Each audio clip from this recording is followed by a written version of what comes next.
Laporan praktikum anatomi akar dan batang Muhammad Lutfi, NIM 2502038, dosen pengampu Salmiati MPD PhD, program studi agroteknologi.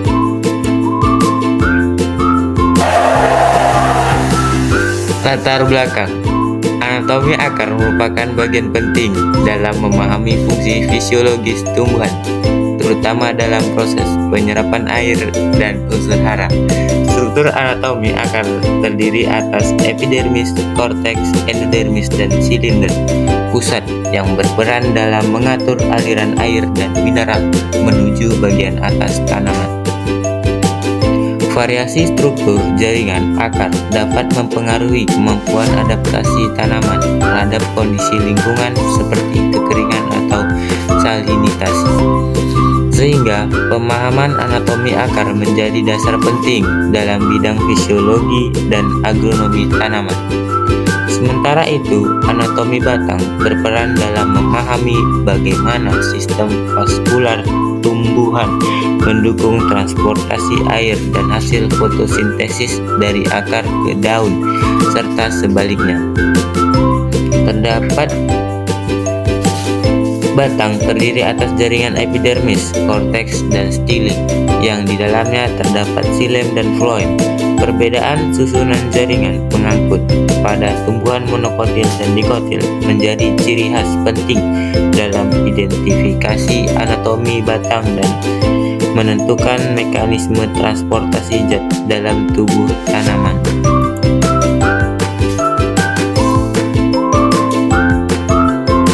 Tujuan praktikum: mengamati anatomi akar melalui irisan melintang epidermis, korteks, endodermis, perisikel, xilem, phloem. Mempelajari anatomi batang, struktur jaringan batang, monokotil dan dikotil melalui irisan melintang. Berikut adalah alat yang digunakan, yaitu ada pinset, pipet tetes, kaca objek, kaca tutup, pensil, cutter, cup, tisu, dan buku gambar. Kemudian ada mikroskop. Dan ini adalah bahan yang digunakan, yaitu ada akar toge, batang jagung, akar sawit, batang jarak. Berikut adalah cara kerjanya.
Ini adalah hasil setelah diamati menggunakan mikroskop.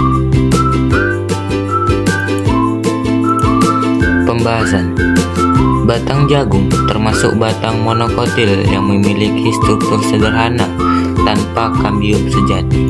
Pemotongan melintang batang jagung memperlihatkan epidermis sebagai lapisan pelindung luar, diikuti jaringan dasar parenkin yang berfungsi menyimpan cadangan makanan dan air. Berkas pengangkutnya tersebar acak dan tersusun dari xilem serta phloem tanpa adanya susunan melingkar seperti pada batang dikotil. Selain itu, batang jagung bersifat solid dan mengandung jaringan sklerenkin yang memperkuat struktur batang agar mampu menopang daun serta tongkol buah. Sementara itu, batang jarak tergolong batang dikotil yang memiliki jaringan kambium antara xilem dan phloem. Keberadaan kambium memungkinkan batang jarak mengalami pertumbuhan sekunder yang menyebabkan penebalan diameter batang. Epidermisnya terdiri dari sel-sel kecil berdinding tebal, sedangkan korteks berisi parenkin dengan beberapa saluran getah. Floem berfungsi mengangkut hasil fotosintesis ke seluruh bagian tanaman, dan xilem mengalirkan air serta mineral dari akar ke daun. Akar kacang hijau termasuk sistem akar tunggal yang khas pada tanaman dikotil. Struktur anatomi akar terdiri atas epidermis, korteks, endodermis, dan silinder pusat. Endodermis memiliki pita Kaspari yang mengatur transportasi air menuju jaringan xilem. Di dalam silinder pusat terdapat xilem dan floem yang tersusun secara berselang-seling. Selain itu, akar kacang hijau juga sering menunjukkan adanya bintil akar, hasil simbiosis dengan bakteri Rhizobium yang berperan penting dalam fiksasi nitrogen. Berbeda dengan itu, akar sawit memiliki sistem akar serabut yang kompleks dan menyebar luas di bawah permukaan tanah. Anatomi sawit menunjukkan struktur khas tanaman monokotil dengan jaringan pelindung epidermis, korteks tebal, serta silinder pusat yang mengandung berkas pengangkut tersebar.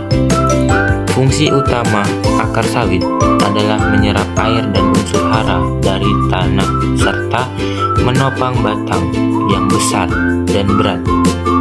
Akar lateral akan rambut juga berperan penting dalam memperluas bidang serapan. Berikut adalah daftar pustaka.